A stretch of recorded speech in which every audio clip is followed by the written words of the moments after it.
Hell nah, bro, this thing is nastier than a stripper with long titties making them helicopter in front of your grandparents. This a Coyote Swap drop top Mustang. Nah, bro, this thing is nastier than a newly divorced high school teacher's search history.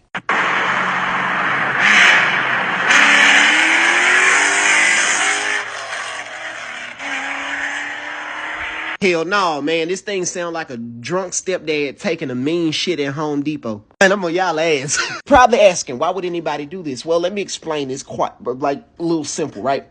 The new Edge is basically a bigger Fox body, if that makes sense. There is really no difference. That's why when you go shopping for parts, it always say like 79 to 2004, right? Because they almost have like the same platform. And you're probably asking, why would anybody do a Coyote swap on these, Mustangs, these new Edges? Well, a Pro Charger for like a 4.62 valve costs anywhere from $6,000 to $7,000.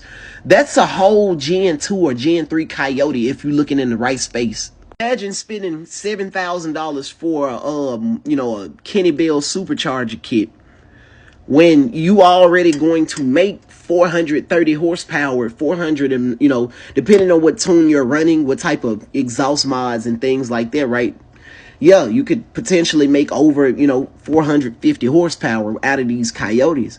But then you get to the 4.62 valve, and with $4,000, you're not going to be able to do anything. It ain't like a Chevy. $4,000, spent on like a 5.3, yeah, you're going to build one crazy 5.3. So, it all boils down to like, well, at that point, okay, do I want to deal with this car? Do I want to spend all this money on just a little bit of horsepower when I could just do a Coyote swap, go find a used supercharger later, and be making 600 plus horses?